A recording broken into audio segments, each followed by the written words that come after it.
You're listening to BBC Radio 6 Music. I'm Tom Robinson. That's Bright Eyes with Lover I Don't Have to Love from the 2002 album Lifted, or The Stories in the Soil. Keep your ear to the ground. And Conor Oberst joins us tonight. Hello. Hi, Tom. Thanks for having me. Oh, Conor, it's brilliant to have you back. It's been 12 years since you and I met, when you came in very early on and did an acoustic session. No way. Time flies. So you were, what, 22 or something? Yeah, I'm 34, so yeah. So a long time ago. So, I mean, 1 minute there's this kind of skinny young man playing these astonishing songs with an acoustic guitar sitting in the studio. 2 years later, he's like #1 in the Billboard charts. Well, yeah, I don't know. I don't remember it all, but yeah, it's been a twisted road. It's an amazing journey, really. I mean, and I hadn't realised at that point how much further back it went than that. That your first cassette had been 1993. Yep, that's right. Yeah, I was 13, and I guess my first quote unquote album, which was just a cassette. Yeah, I made it on a 4-track. My friend recorded me in the house, and then we went to Kinko's and made the covers and took it down to the local record shop and sold it for like $3 or something. So that's when it all started. Wasn't it incredibly difficult, though, like, for a 13-year-old to get taken seriously? Yeah, I mean, I don't think I necessarily was taken seriously at that point, but I think it was more of a novelty. But I was lucky. I had some friends that were 4 or 5 years older than me that were also songwriters, and they were really supportive. And at the time, there was a nice community of musicians in Omaha that, like I said, I think it was a little bit of a novelty at first, but they still, encouraged me to keep writing. And yeah, I was lucky to have that sort of support system. And of course, for anybody of talent who's working quite young in their career, there is that danger that people will go, "Oh, they're only saying it's great because he's 16 or 17 or 19 or whatever." Sure. They kind of use it as a way of dismissing it, but either the work's good or it isn't, I guess. Yeah, I mean, I think obviously there's a fascination with youth in any kind of entertainment world, but yeah, it's interesting. I feel like what I would hear about myself, like whether I was like read something or meet someone they'd always bring up my age, and then at some point you're just like over the hill, there's like no middle ground, It's like exactly the thing. I mean, once you've been a wunderkind, then you're an ex-wunderkind, right? Exactly, and a former wunderkind. So now here you are, well into your 30s. Yeah, middle age, baby. Well, in pop music terms, perhaps. But you've worn the transition pretty well. Well, thanks. I just figure keep going forward. You can't go back, so there's only one direction, It's interesting. I mean, like, watching the careers of songwriters, quite often the one thing songwriters don't do enough of is writing songs. That's true. I always say there's not enough music in the music business, It's just, to me, it's always been about the next record and the next tour and the next thing happening, And, I just think it's important to keep that forward motion. I mean, I definitely write less songs than I did when I was younger, but I think, I don't know. Well, you've done enough to be able to rest on your laurels.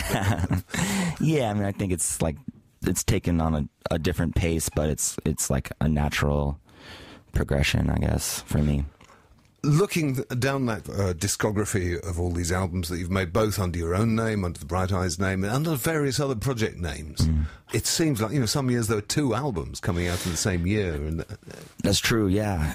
Yeah, a lot of different projects, and the way I grew up and like the community and music scene that I came up with, that was kind of the idea. Like, everyone was in like 2 or 3 bands, and everyone kind of played on each other's records, and it was kind of just living and breathing music, constantly for years and years and years. And I guess I didn't know much else about life other than that for a long time, and only in the last few years have I realized there's a lot of other things besides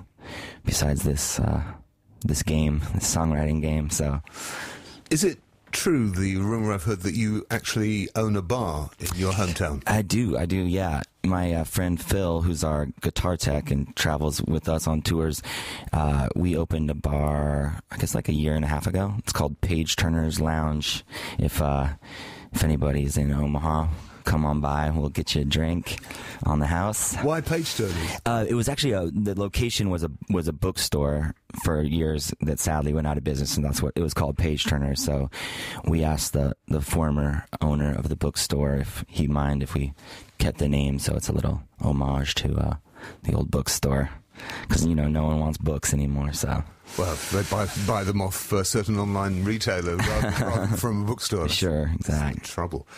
Now, this is a Conor Oberst release, and there's been lots of different brandings. What's the fundamental difference between a Bright Eyes release and a Conor Oberst release? Mike Mogis and Nate Walcott, who are the other two permanent members of Bright Eyes, and so I feel like if I don't make a record with the two of them, then I sort of use my own name, because I think it's splitting hairs, because it turned into a band over the years. Mike was involved on every record besides the very, very first one, and then Nate's been involved since probably like 2002, and so yeah, when we make a Bright Eyes record, it's sort of the combination of our three minds, and so if it's not that, I just use my Christian name.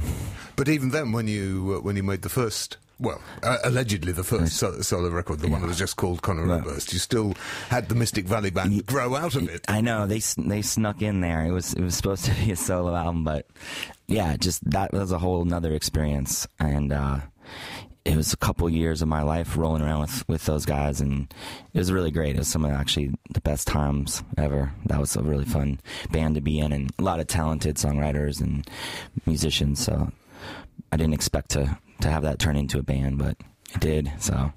Just go with the flow. Exactly. So the new album that's just come up, Upside Down Mountain, who did you get to produce that rather than Mike Mogis, for instance? His name's Jonathan Wilson, and he's a great... he actually makes his own records too, but he produced the first couple of Dawes records, which is the band I'm on tour with now, and he produced that Father John Misty record. If you heard that, I love that record a couple years ago on Sub Pop. But anyway, he's a LA guy and amazing guitar player, kind of plays everything, and is just a great sense of arrangements. And is it him doing the kind of beautiful slide George Harrison guitars on there? A lot, yes. He does a lot of that, and then there's another guitar player called Blake Mills who's also plays on the album, who's really amazing. Yeah. Well, I think we should hear a track from him. This is Kick.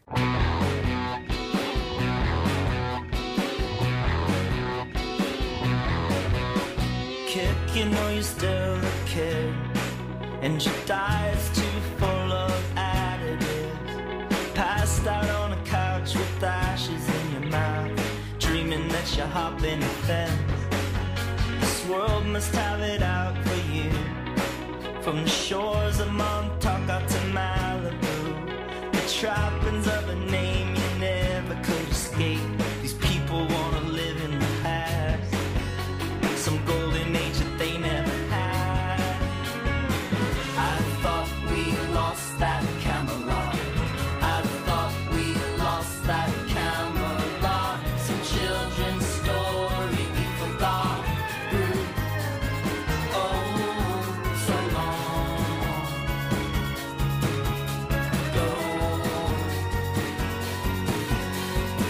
It's hard to find a friend in a place that's so cruel and partisan.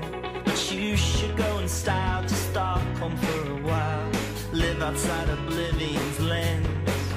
Someday you'll have a fine divorce in a cemetery plotting Hyannis Falls.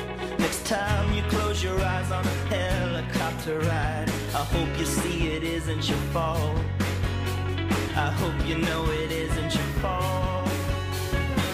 I thought they shot that Camelot. I thought they shot that Camelot. Whoever shot this movie stopped me. Rose at the show must go on.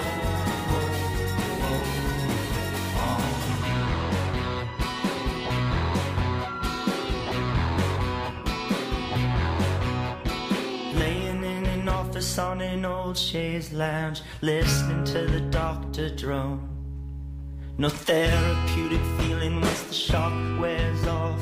Answer every question you know. Hiding in a hamlet with the shades pulled down, wondering if the story's broke. Tragedy is profit once the word gets out. Tabloids at the country store. Searching under tables when the bar closed down. Said somebody stole your phone. Now there's no one to talk to but these trust fund drums. Should've brought a chaperone. But kid, I love to help you, but I just don't count. Friendship makes you paranoid. I don't believe in curses, but I just might now. You never really had a choice. Like all your broken toys.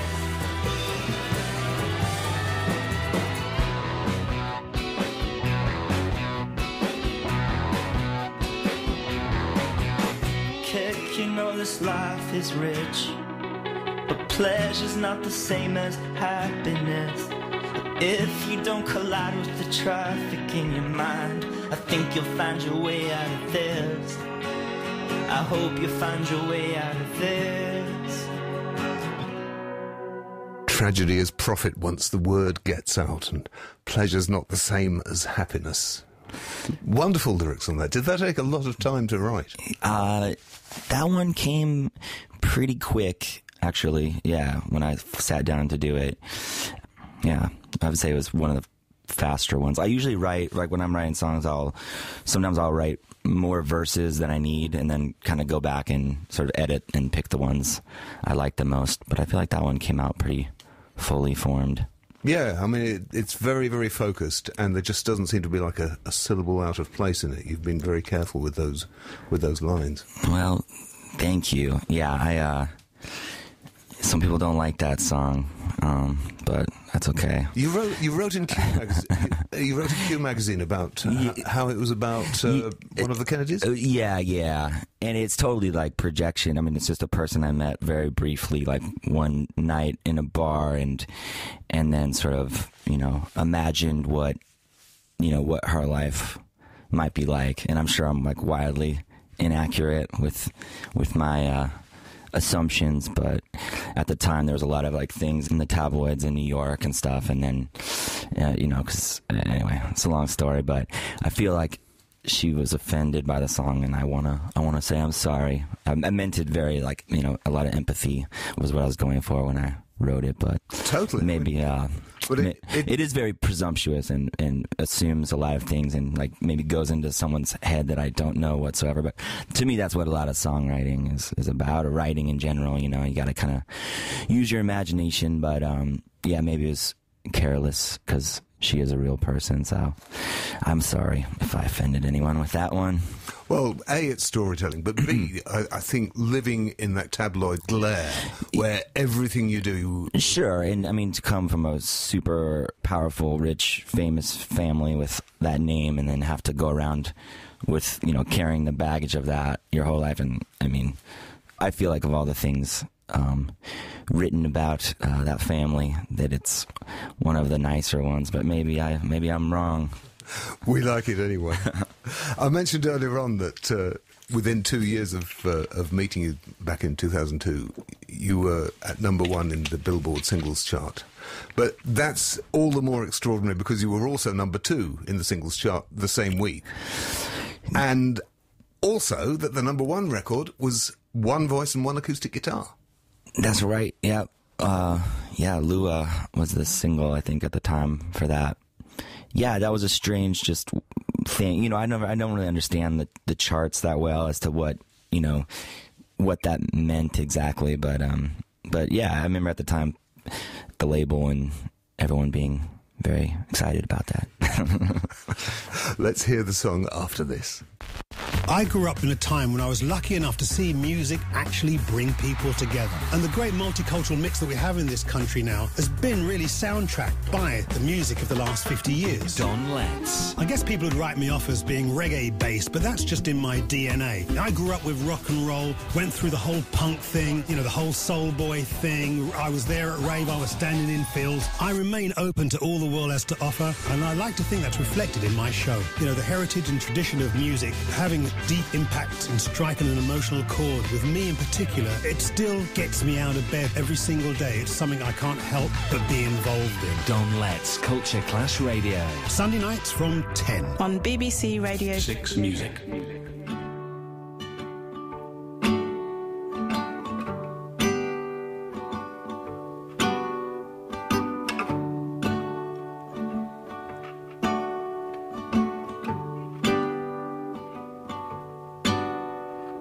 I know that it is freezing, but I think we have to walk.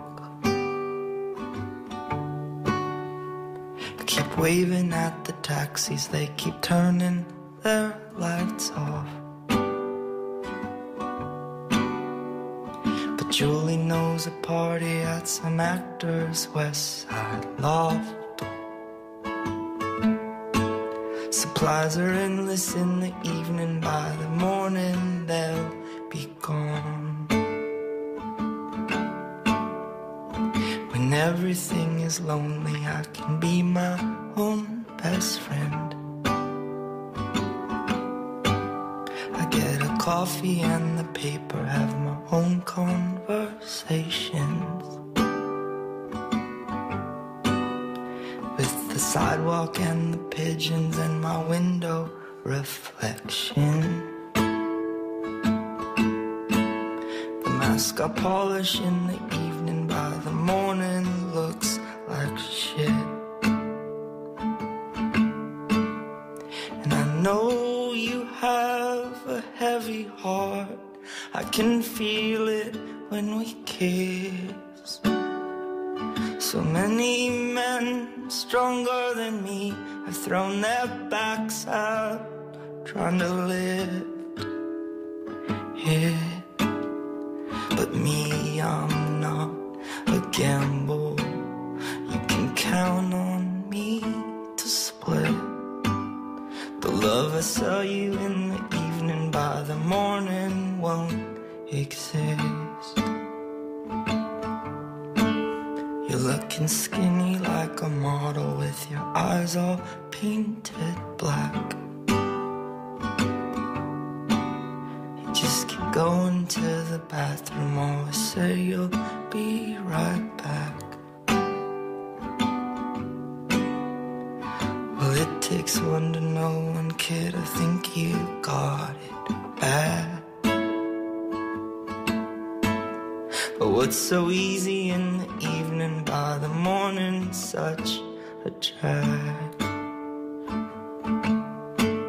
I got a flask inside my pocket, we can share it on the train. And if you promise to stay conscious, I will try and do the same. Well, we might die from medication, but we sure killed all the pain. But what was normal in the evening, by the morning seems insane. And I'm not sure what the trouble was that started all of this. The reasons all have run away, but the feeling never did.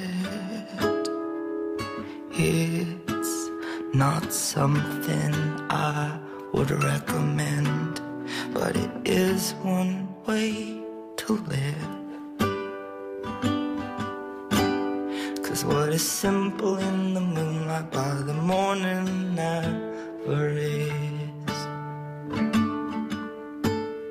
It was so simple in the moonlight, now it's so complicated.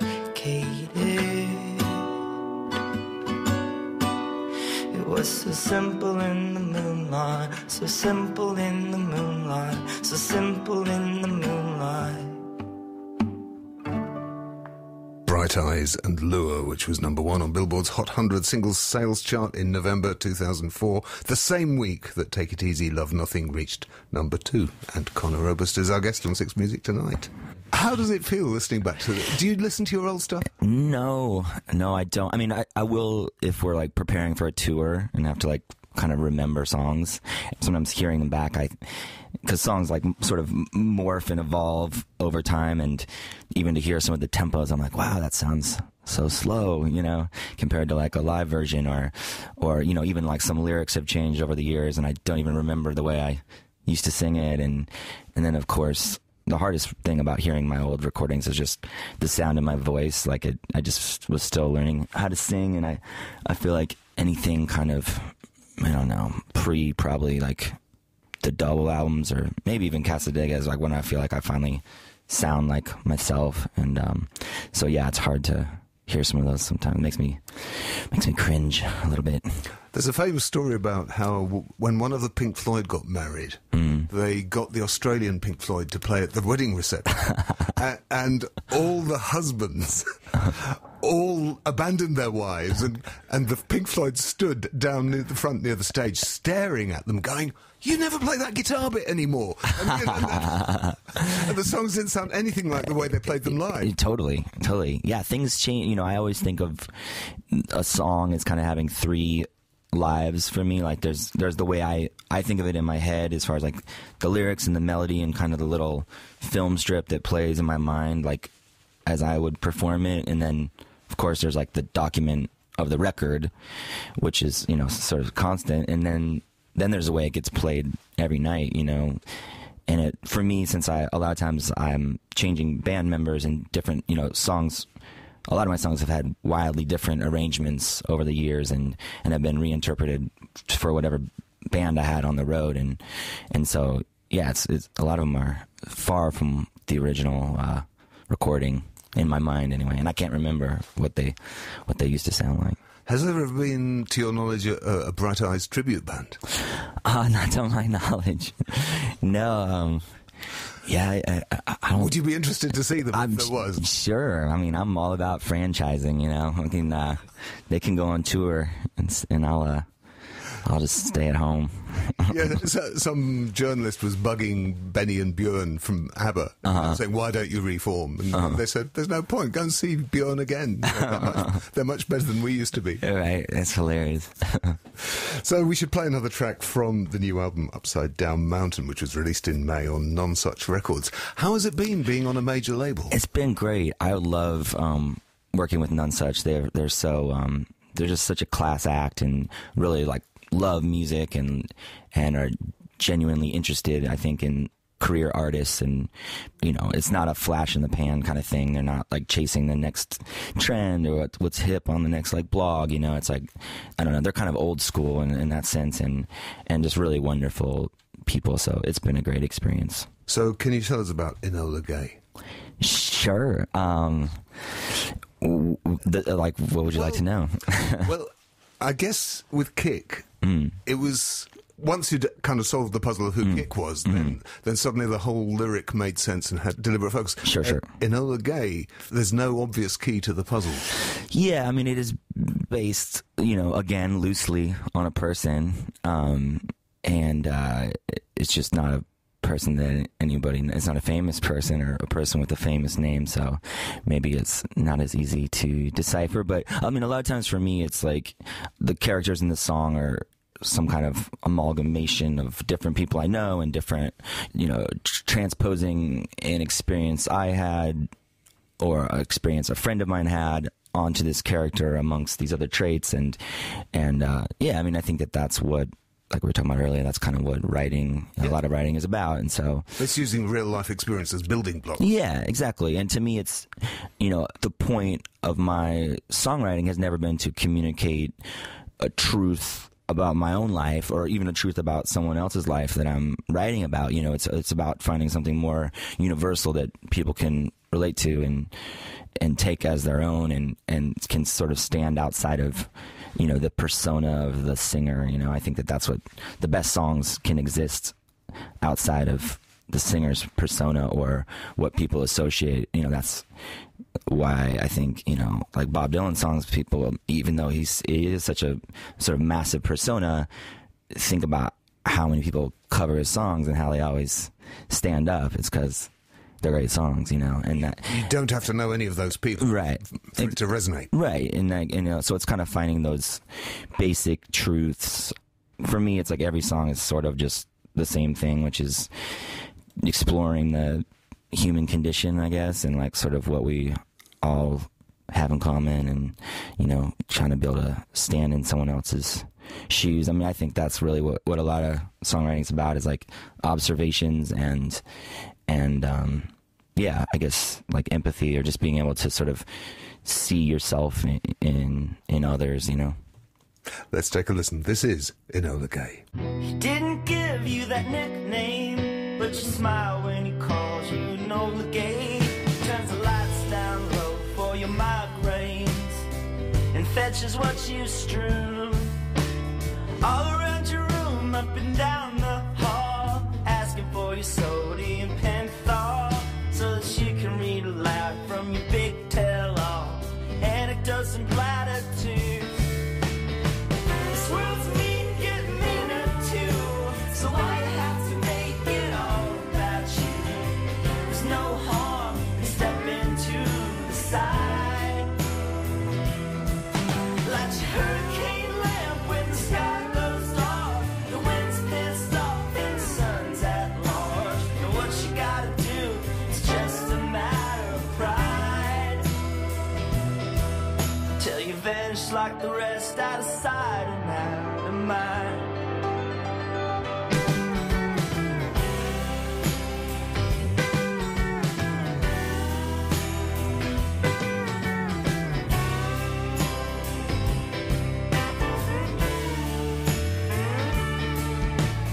Working all day in the control room, mashing Charles Manson songs up for show tunes. The feelings come quick, but they leave as soon, like music from a passing car.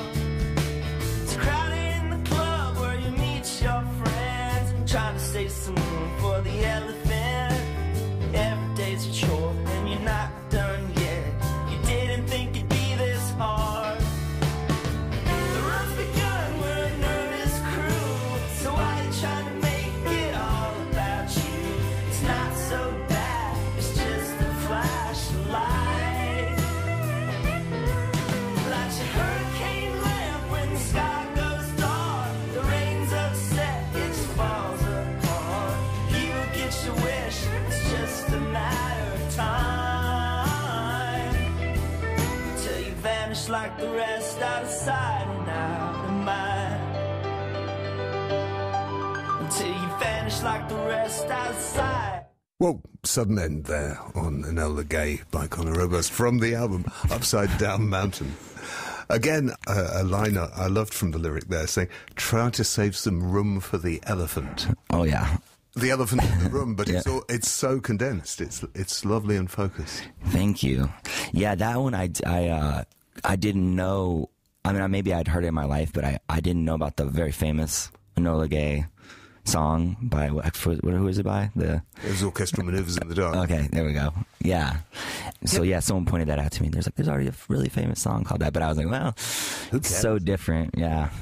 So I think any songwriter would get paralysed if they had to take on board the whole oeuvre of what's been written Right. for the last 50 years. for sure. You've got to go your own way. So you've been over here playing some live dates. Is this part of a massive, hard-working world tour?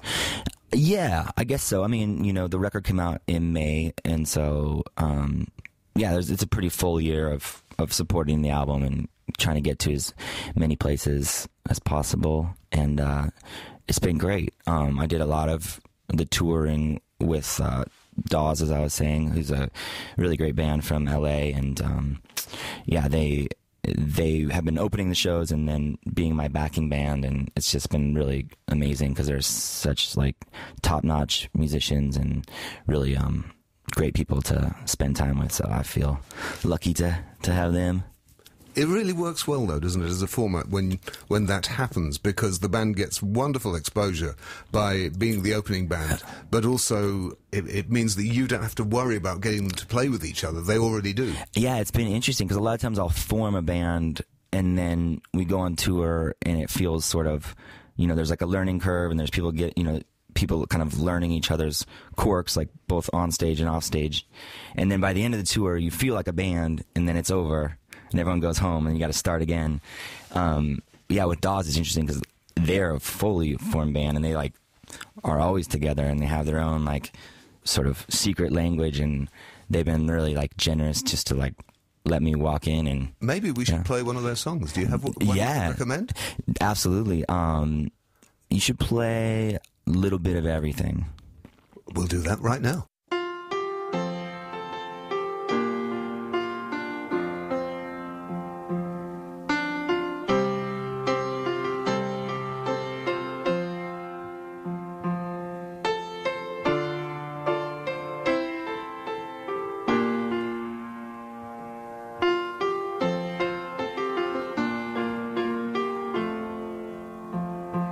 With his back against the San Francisco traffic,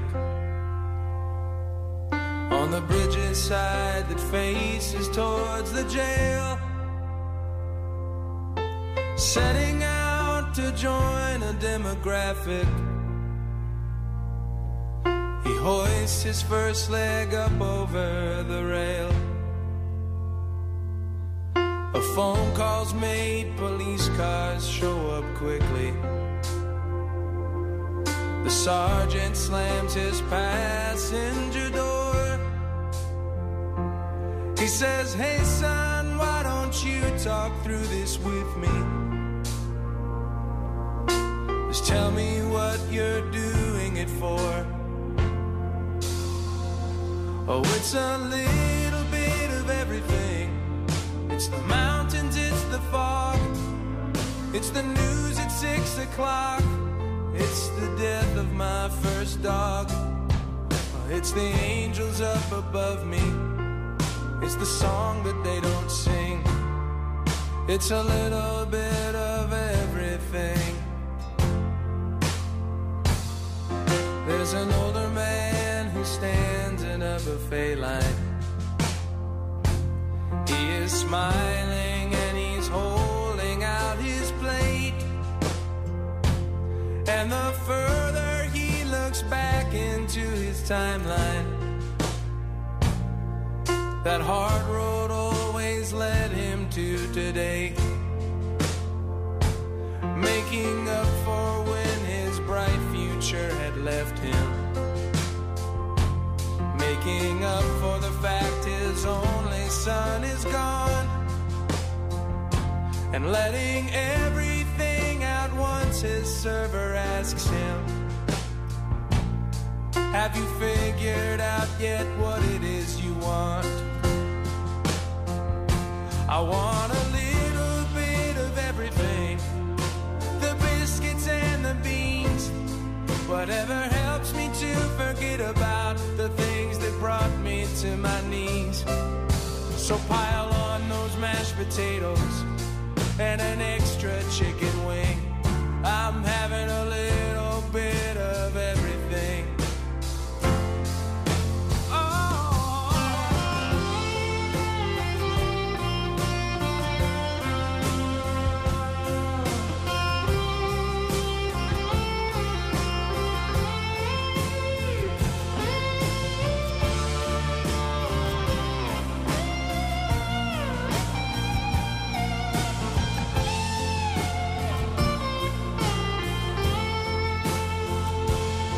Somewhere a pretty girl is writing invitations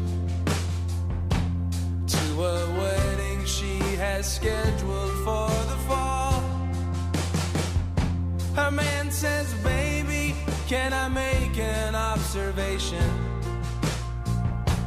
You don't seem to be having any fun at all." She said, "You just worry about your groomsmen and your shirt size, and Rest assured that this is making me feel good. I think that love is so much easier than you realize. If you can give yourself to someone, then you should. 'Cause it's a little bit of everything. The way you choke, the way you ache. It is getting up before you, so I could watch you as you wake. So on that day in late September, it's not some stupid little ring. I'm getting a little bit of everything. Oh, it's a little bit of everything. It's the matador and the bull. It's the suggested daily dosage. It's the red moon when it's full. All these psychics and these doctors, they're all right and they're all wrong. It's like trying to make out every word when they should simply hum along. It's not some message written in the dark or some truth that no one's seen. It's a little bit of everything. That's Dawes, not spelt as in the Jim Morrison type, but D-A-W-E-S and a little bit of everything. Yeah, there's two brothers in the band. I think that was their grandfather's name, first name, which is I'd never heard that name before, but that's what it is. We have a famous Dawes Road here in London. Oh, okay. Nice. So, listen, we're going to wind up with one more track from Upside Down Mountain, and it's Hundreds of Ways. Great. Is there any kind of little insight you can give us into this before we say goodbye? Sure. I mean, it's just sort of a song of encouragement. The idea that, no matter what life throws at you, you only really have two choices, which is to, like, lay down and curl up and let the truck run you over, or dust yourself off and figure out a way to get to tomorrow. And it's not always perfect. In fact, it's often very messy, but yeah, I guess that's just kind of saying carry on. When we last met, Conor, you were 22 and I was 52. So please don't leave it another 12 years. I'll be because you're going to be 46. I'm going to be 76. No, we got to get together before then for sure. Yeah. Thanks so much for coming by. Thanks for having me, Tom. Appreciate it.